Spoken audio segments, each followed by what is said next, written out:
I can go, "Hey, honey, I'm kind of losing it right now. I just need you to listen." And when, they're your best friend as well, you're like, "Well, sometimes I'm just going to speak the truth over you, but also that may not sound really well." And I'm like, "Well, I don't like to hear that. I want somebody to jump on my team and like hang out in the pity party or something." Well, that doesn't happen. We speak truth, and somehow there's building up in that at times. But yeah, you do all of the adventure with your best friend and your spouse. So that's what's cool.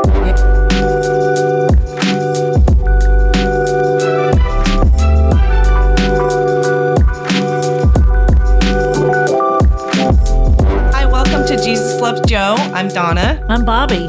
And you might notice we have some friends on here today that have been on our show before. Hope and Jerry Bennett are joining us to be permanent co-hosts on Jesus Loves Joe. Donna, you want to tell them what we're going to talk about today? Well, I don't know. I hadn't planned on it, but yeah, that's the title. Not what I planned, right? This isn't what we planned. This isn't what we planned. And what does that look like? So Jerry, what better way than to start us off with that? Okay. Well, Those thoughts. Yeah, this isn't what I planned. I can wake up each morning and just thinking about, yeah, this is what the plan is and this is how it's going to go. And then at the halfway through, I'm thinking, this is not what I planned. So I know you've got a really cool story when it comes to Jonah and the application of your life. And as my wife, I've got to walk through that with her. And so I kind of want to hear what you have to share. That statement's going to be confusing in just a minute. Okay. Well, so we met with you and we talked a little bit about our story, right? We did, and there was so much more to tell. And so I'm excited that you guys are here on the show with us now because there's so many topics that we can talk about that were related to what we started back in December. Yeah, we could have called that one Not What I Planned as well. But, one of the things that I wanted to do was kind of go back because there's a backstory that we didn't get to tell you guys. So, gosh, life, just nothing has been what I planned. And as I prayed about this, I thought about Jonah. And I don't know if you guys know this, but Jonah was a God-fearing man. And God gave him some instructions that he didn't like. So he ran the other direction. So pause that for a second. And let me tell you about my story of running the other direction. So I was in full-time ministry for 8 years. I left full-time ministry because I thought I was going to adopt a couple children from a third world country. So I left ministry and that fell through. And so I was wrecked, devastated. And within about 2 years, I was also walking through divorce. So I spent about 3 to 4 years I was just tired. I just thought, God, what you're asking me to do is just too hard. And I just don't think I have the strength to do it. But God's patient, right? So he was quiet through these years. And then he gave me time to kind of start to rebuild. And he was all in this rebuild process. As you guys know, I'm sitting here next to my husband. He allowed me to remarry a God-fearing man. And we started rebuilding life together. And not what I planned. I planned to adopt children. I didn't plan to get divorced. Didn't plan to remarry and start a new life. All things that I truly did not plan. And so, he was just so faithful in that. And he was patient and merciful. And just as Jonah didn't want to go where God wanted him to go, he kind of went his own way. And in God's time, he sent a fish, if you guys know the story, to swallow him up and spit him out in the right direction, basically. So God will redirect your plans. And, today I find myself, after 4 years of being on the sidelines, back in full-time ministry, leading a church with my husband, not what I planned at all. Is that what happened? It is. I mean, some of it. That's a short version. Yeah, and I can relate to that part of it as well, especially with Jonah and running from God and ending up right where God intended him to be all the anyway, right? That was the end result. But He for does me, that. he does that. Yeah, it's Yeah. and I always remind folks on Sunday and throughout life that God's not caught off guard by anything. He didn't think, "Whoa, Hope, you're going to go through a divorce." He didn't think that. He's not caught off guard. For me personally, what I relate to is the Saul to Paul conversion. Specifically, not that I was persecuting Christians by any means or looking to arrest them and traveling from town to town, but when Saul was blinded, what I see happening there in that time is that the Lord was getting his attention.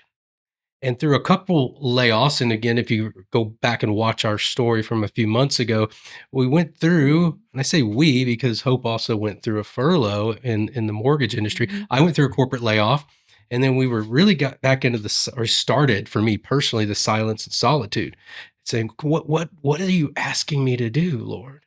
And we'd already had the church for a couple years, and I was thinking, what do you want me to do? And next thing you know, a couple months go by and I land another corporate gig. Well, a couple months later, I'm laid off from that one. So it's like, okay, all right, what's the goal here, Lord? What are you communicating? And I had heard from the beginning when I first started, this solitude and silence that lead my people. I want you to shepherd my people. And I'm like, okay, I feel like we're doing that already, and I'm doing that. And he goes, oh no, I'm serious about it. Like I'm serious. So I feel like that corporate gig was just kind of like this little bit of a thing. And then he blinded me again.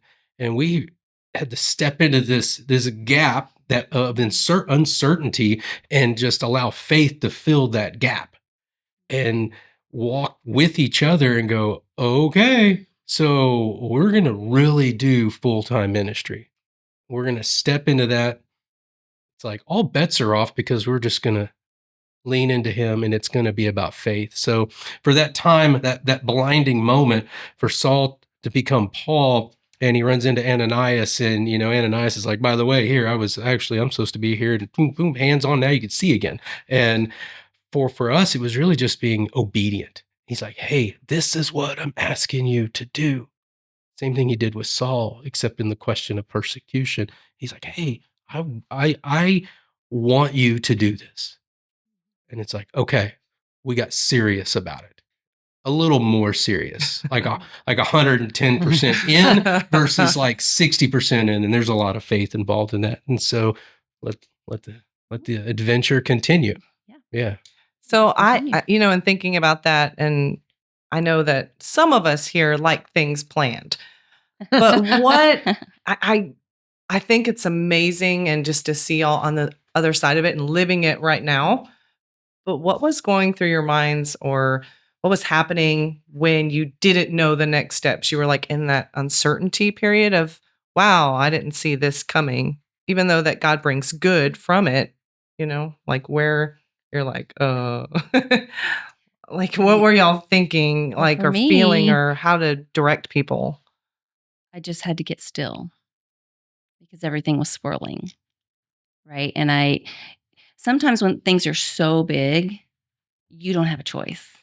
You just have to wait on God. And these were some of those things. Some of you know I had breast cancer almost 3 years ago, and that was so big that I just couldn't figure it out. And so these things keep happening in my life where I just can't figure them out. So hopefully I don't have to keep learning these lessons at this bigger scale, but who knows? Yeah, Mhm. it wasn't what we had planned. And I would say that it's been, I always say a rodeo of sorts, and we feel like we're hanging on. But there's a perspective that I've personally challenged myself. Hope and I shared this with her last night, was to change my perspective and my approach. Not not starting with the Lord and understanding expectations, but what my calling is, but then also with the people around me to understand, that where they're at spiritually, we're all at some different little level, right? And to have somebody walk with you through, like you're walking through it as one flesh, right? Together, So I can go, "Hey, honey, I'm kind of losing it right now. I just need you to listen." And when, they're your best friend as well, you're like, "Well, sometimes I'm just going to speak the truth over you, but also that may not sound really well." And I'm like, "Well, I don't like to hear that. I want somebody to jump on my team and like hang out in the pity party or something." Well, that doesn't happen. We speak truth, and somehow there's building up in that at times. But yeah, you do all of the adventure with your best friend and your spouse. So that's what's cool. Oh, yeah. I mean, that just brings to mind, just not planning things. Most of our listeners know my journey and that I lost my husband to cancer almost 3 years ago. Mhm. And, just that's not what I planned for sure. Even when we got that diagnosis, we had just come off of taking care of my mom for a number of years with dementia, and she had passed away. And 30 days later, my husband's diagnosed with stage 4 cancer. It's like, wait, like what? Like I've been a faithful servant and, honoring my parents and taking care of my mom and doing all of those things. And how can this be? My husband was an amazing man that looked after his parents. He was always looking after everyone else and clearly didn't look after himself well enough. Ended up with stage 4 cancer and didn't even know it. But I think about that, and I think about the listening to what God's saying, and just being faithful, because it would have been easy to be angry with God. And I will tell you that throughout the process, throughout the diagnosis, throughout the treatment, through the loss, I never lost faith. In fact, it just got stronger. Like my ability to listen to what I'm supposed to do came to me. And, I've had this conversation with Hope before. I'm like, how do you really know if you're hearing the right thing? Like, am I creating this in my head that I'm supposed to be doing this, or is this the Holy Spirit speaking through me? And so, I just had to go, like, is this the right thing to do? Is this what you would think God would plan for you? Because if you're thinking yes, it's probably so. He's not thinking I'm going to win the lottery and become a rich person. He's thinking I'm going to serve people, because that's what I've done my whole life. I've always been in career fields, and even as a young person, I wanted to serve others first. And I think I can always go back to that root of serve others first, be faithful, listen intently to what he's trying to say. And sometimes, I have to be knocked in the head a few times. Like, I think I've already told you this. I can dig up an old bone and, like, are you really telling me to do this? Or is this really my path? I'm one of those kids that was the same way. Are you sure you want me to do that? So, I have to tell myself sometimes, like, hey, well, you know the path to go, follow it and listen intently and do it. And, kind of, I have Ruth open here, and, Ruth, following Naomi, all the 3 widows, like, how does that happen? And, I'm thinking, well, it happened to me, and, that's not what I had planned, but out of it came so many great things. I mean, my faith was tested, and it's I have the resolve to see it through. And I know that over the next however many years God has me on this earth, that I have the resolve to follow it through. And I don't think that I would have that resolve had I not traveled the journey that I would. I think those tests have helped me go, yeah, you're strong enough to do this. You're a strong person. And, I think of these stories. I think of Jonah and, like, yeah, spit him on out. And like, I feel like that sometimes. I'm like, gosh, do I have seawater on me? Like, I wasn't thinking Burnett, Texas. Was my calling. No, right. we both didn't think Burnett was our calling. And now, we're so rooted in this community and the people we've encountered and the people we serve here. And I just, I can't, I know it's a godly thing, because who else could have created that? Like, made all those working pieces fit together. I think that every day. My kids, our kids are getting ready to be married, and like, how? Like, how did that happen? And I will tell you, when we moved out here, I had a conversation with my husband. I said, we are moving out here, and these 3 boys have all decided to come home and move out here with us. It was COVID, so that made sense. And I'm like, how they ever going to find women out here to marry? Because country girls are kind of, spoken for long before they get in their 20s. And our boys were all in their 20s. And he's like, God's got this. Yeah, average And- age was a little bit up there, at least in Yeah. the community side of things as Sure. well. Yeah. And so, I think about that and I'm like, gosh, what a plan that, we encouraged our sons to come to your daughter's graduation party the first time they ever met. And my husband sat there and raised an eyebrow and Mhm. said, Yep. That's he's right. smitten on that girl. And I'm like, Mhm. you think? And he's like, maybe not today, maybe not tomorrow, but someday. And here that someday is, we're 30 days out from a wedding. That's and right. Yes. Yeah. Oh my gosh. It's It's crazy exciting. to Yeah. think about. It's very exciting. Goodness. No, I'm just sitting here, just I- enjoying all the just the Not- way not God what we works through all planned. of Pulled this. it all Yeah, together. and I know when we were kind of discussing loosely what the topic was, and we don't like to just have it planned. Clearly not. I know. For me, it's like I remember talking to y'all, and I was like, I got nothing. Like I'm like, why is nothing coming to me? And then it did, and it was because I love planning, and I think that's like a control thing, and I want everything the way it's supposed to go. I started writing in pencil because it doesn't go that way, so I'm like, okay, change that. But for me, in this whole like not what I planned, it makes me think of Joseph and him being sold into slavery and all the things and staying faithful through all that, and that God had a plan, but he just remained faithful even when each time something would happen that probably he wasn't prepared for, God was, like you were saying. And for me, my daughter, just little things, or my son along the way, as our children do, things happen, or um and it's not what we planned, and all of a sudden like life happens and you're like, oh my gosh, now how do we adjust with this? And one of the things I was telling her, as she was injured a couple months ago and had to have surgery, is she was really devastated, as anybody would be, and just kind of altered, and they're not able to walk. And I said, you know, we get dealt these things that we don't plan for, but it's really what you do with it that matters. And you can take this time to wallow in self-pity and join Jerry's self-pity party. I'm a I do that professional. too. I'm a Or prof- you can do something about that and make the best of it and grow closer to the Lord. And I have to say, she's still so young, but she really like tackled that and embraced that.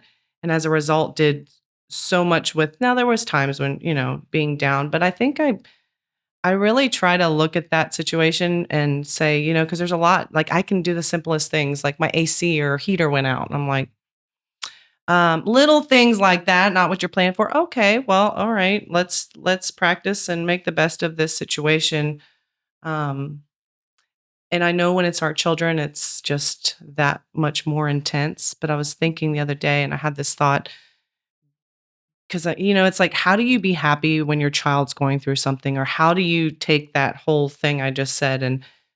But I thought about this, and God didn't stop being God when Jesus was crucified. And I think about those things because that's pretty like, okay. I mean, amen to that. And through his grace, like we were, but I don't know if that resonates with y'all. In some. Oh, for sure. Because I think about when, your kids get furloughed from their job. When it's happening to us, it's one thing. You're like, okay, I can figure this out. And then it happens to your kids and you're like, oh my gosh, how are they going to survive this? And you want to fix it because when they were little, we helped them fix their problems and now they're adults and, yours are on the cusp of being out on their own. And you just think about it and you think, I told mine, like, you got to have faith. Like you got to pray about where God's leading you and what kind of jobs he's leading you to, that when they were young, it's like, well, I'm going to be a millionaire by the time I'm 30. And I'm like, well, all right then, Good. good for you. Let's see how that works, and I hope it does for you. Clearly that's not the pathway that the kids are taking, but it's a good pathway that they're taking. And I think through the trials and tribulations of having to be faithful, they've gone like, well, no, I don't really need to be a millionaire because that's really not what's important. Like getting married and family and, being able to provide and lead, hearing those words come out of, a young man's mouth that you were, wondering if how they were going to try and be a millionaire a few years back. Yeah. Like, how's that going to, happen?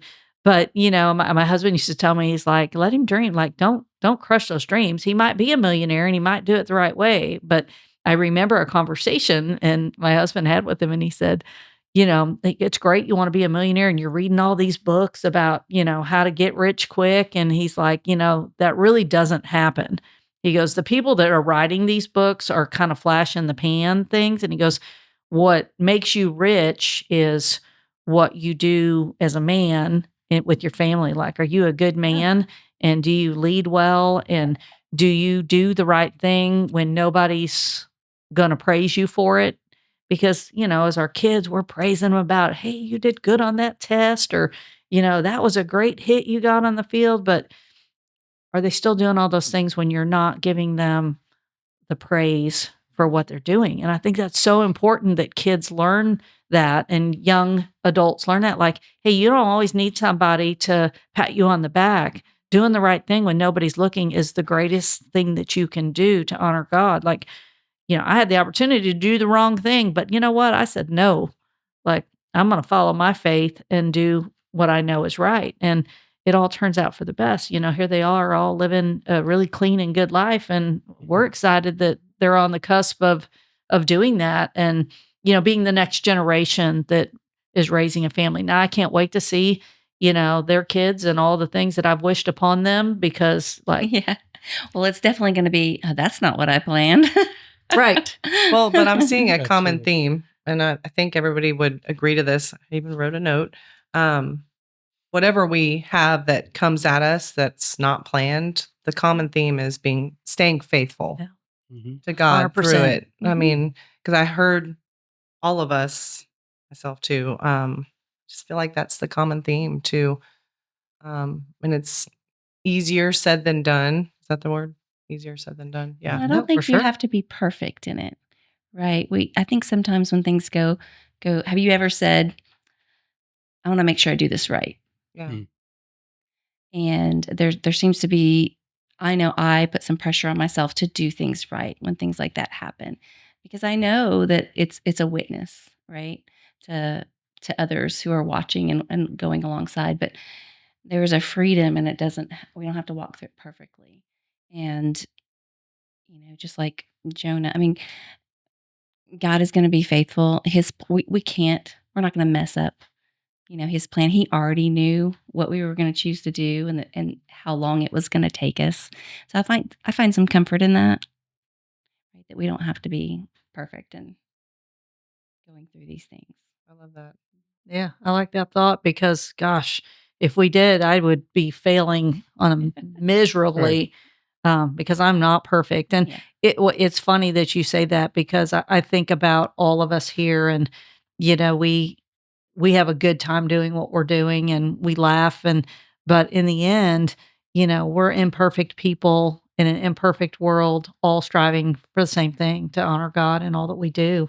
And, I think we do a good job with that. Like we're good at helping center up other people and ourselves. We call each other out like, hey, let's do this or, and I don't think we have to call each other out because we're so far off the base. But it's like, you can get in the worldly things and people can say things and you could jump on that train. Absolutely. And we're very good about, yeah, but we don't really want to we don't want to be that way, or that's not who we are as people, or that's not who we are as an organization. And I think that's helpful to have people that you band together with. And I think that's what, Accountability.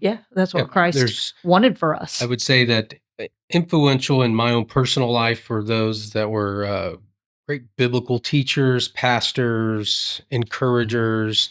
There's a, whether it's outspoken or not, there's a foundational, no perfect people allowed. Because otherwise, if we only allowed perfect folks in on a Sunday or anywhere in our lives, we would be very lonely.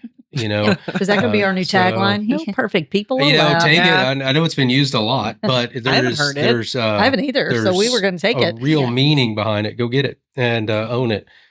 That the body of Christ is made up of broken people, right? And if we are not admitting that, like, man, I'm broken, I need to lean into the healing power of Jesus and the faith that I have in Him and Him alone.